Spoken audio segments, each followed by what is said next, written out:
Just in the outhouse, and I heard a big commotion of birds, and it's because of this fella right there. And there he goes.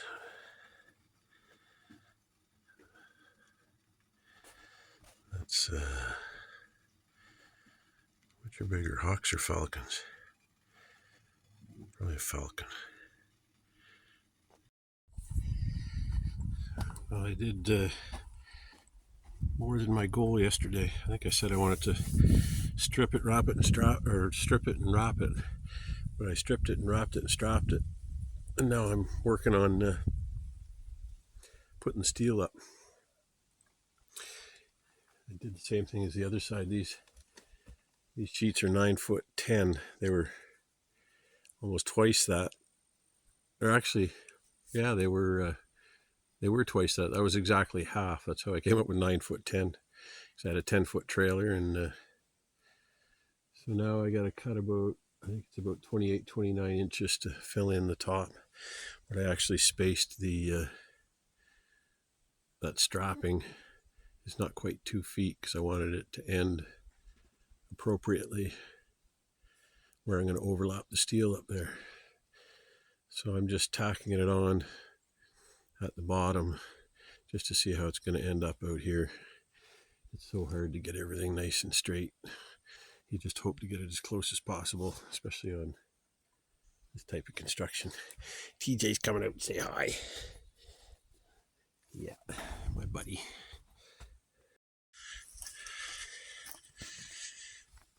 Just scared a bear away. I saw my first bear. There he is. What are you doing, bear? Hey, you're just a young little boy. You getting into my garbage? Hey, you hungry? Hey, bear. What are you doing?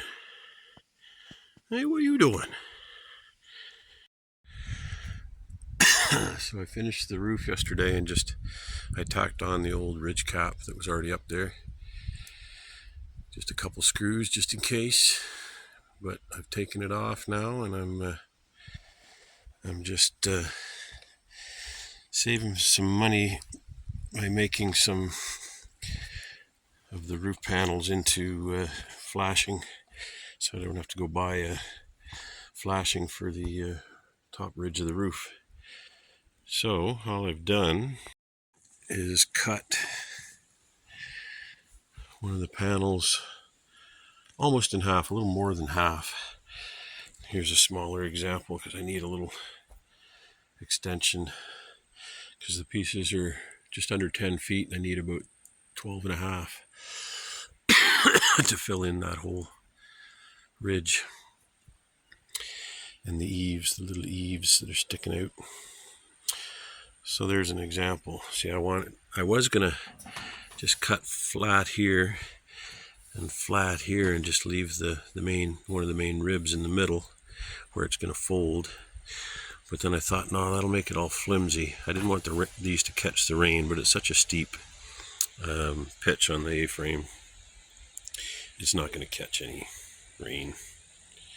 It'll run right past it because this will be hitting the existing roof panels this way, so there's going to be like that little gap between the ribs. I may or may not leave that open to breathe, but I may end up having to spray some foam up in there to keep the insects out from building nests up in between the roof wrap and the sheets. So I cut this full length, and it worked quite nicely. It bends really easy at the rib, so I've pre-bent it and we're going to go up and put it on. I already measured to make sure this distance from here to here is going to overlap enough and hit the top piece of strapping and all that jazz, and looks like everything's going to work out. It's going to look a lot better than there was a real mishmash leftover piece that was up there that looked pretty wonky. So this will clean it all up and make it look really nice. You almost won't notice that it's not a flat piece of flashing, but God, I bet you that would save me $50 easily. Here comes my partner with his toy, one of his few toys that still has a squeaker. What a handsome boy. What a handsome boy. Oh my goodness. He was over last night seeing his buddy Teddy, a little Dachshund. Yeah. He says, Daddy's working too much. He said, we need to go play. We may do that I'll decide after I put this ridge cap on. Actually, I may cap the other roof too, come to think of it. It's exposed to the rain a bit up here, the gap from the strapping. If it's driving rain tonight and tomorrow, it could get in there. So yeah, maybe I'll do that too.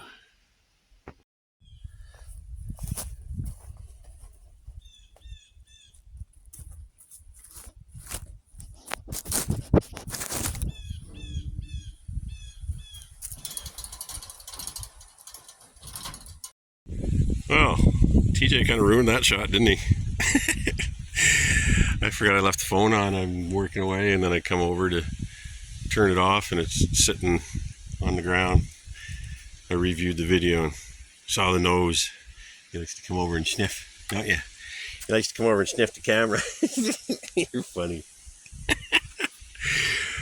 Well, I'll show you what I got. Didn't that look snazzy? Looks a whole lot better than the old one. So, actually it's going to confuse you. I switched from front camera to back camera, selfie camera. It reverses. You're going to see a different cabin. Everything's going to be reversed. Here, I'll see if I can leave it the right way. I can still see what I'm looking at here. Oh. Maybe we'll try to keep TJ away from it.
What is it, a Friday morning? It's supposed to rain all day and start sometime between 9 and 10. Although the sky is no big gray clouds in sight. We're just coming up on a tiny waterfall. We decided to go for a hike before the rain. It's probably about 8 o'clock. And a waterway coming through. I don't know if you can hear the waterfall in the background. When I came through here the other day, I didn't really give it that much of attention. I'm rock hopping here. Slippery rock hopping. Here, I'm going to reverse the camera. Yeah, this is just a little waterfall between two beaver ponds. Oh, wow, this is pretty. How can I do this? I'm going to make sure that rock I'm jumping on isn't going to move. Oh, this is pretty.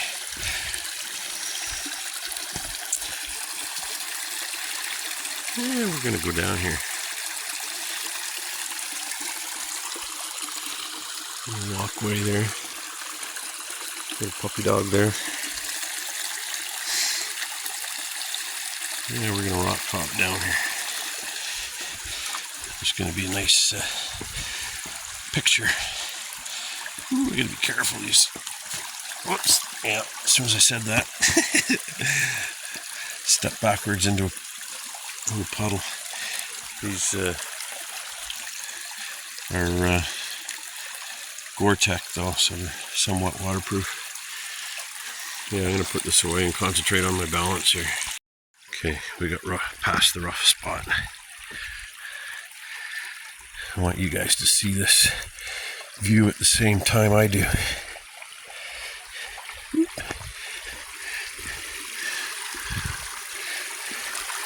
Yeah, not bad. Nice little waterfall. Wow, it's amazing how it's covered all the rocks. I don't see any. There's no little minnows or anything. Cool.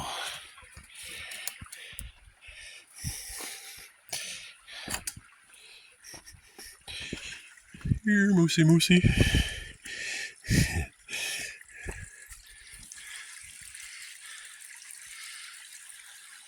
So we're at like the north side of that big meadow that we're currently hiking around. I want to see a big set of horns pop up. Just not right beside me. What do you think, TJ? I think we're at the end of the road here. Yeah. Guess we had waders. I don't know. It almost looks like this goes through the meadow. It's got a little stream. I wonder, this was probably dammed off at some point and was a big pond or lake. Ooh, something's marking its territory.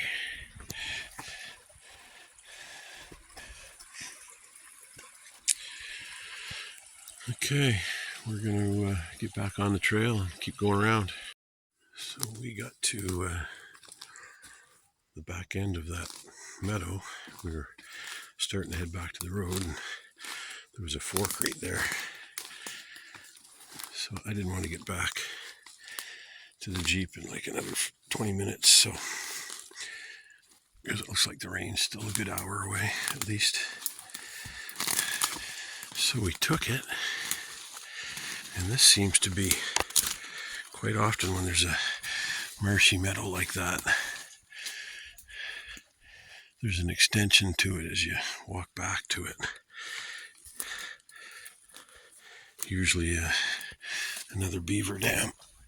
So this seems to be what we're approaching here.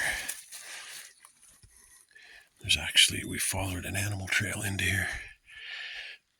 Deer and moose. More moose probably. Trying to get to... Oh wow. No idea this was back here. Holy. There's no evidence of this from the... Oh. You want to see?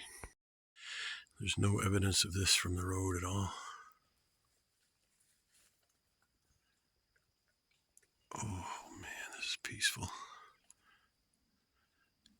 I can hear a jet in the background up in the sky. I can't go any more forward. It's water, like right there. Wouldn't mind seeing around the corner. Looks like there's some open water over there.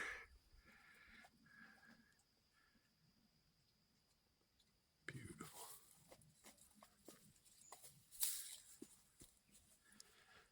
Beautiful, beautiful.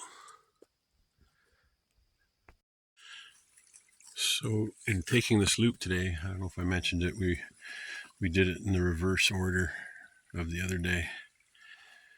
So I was just saying at that other meadow, there's no sign of it from the road, but this is just as you get into the head of this meadow that you can see from the road. There's a waterfall, a little waterfall here, so this is coming from that other body of water. So there is signs of it. You can usually do that if there's a little stream going into it. You can usually, going into the one you're at, you can usually follow it and you'll find another pond. And I love bushwhacking, and when you have a big geographical landmark like a pond, it's hard to get lost. I just try to always keep in mind what side the pond is on. Like we were just bushwhacking there and it was completely unfamiliar. It was a few seconds, better part of a minute, where I was kind of wondering where the hell we were. But then I saw that through I knew we were heading towards this meadow, and I saw it through the trees, and it reassures you and lets you know you're headed in the right direction. Plus I had a peek at Google Maps. Actually, if I hadn't have done that, I would have, because once again I haven't brought my compass, but I would have, what was I doing? I was heading a little too far to the left, more west than northwest. So I probably would have corrected myself after a minute or two. But I could have ended up bushwhacking all the way back to the logging road. But I was headed in the direction of the main road anyway, not the ATV trail.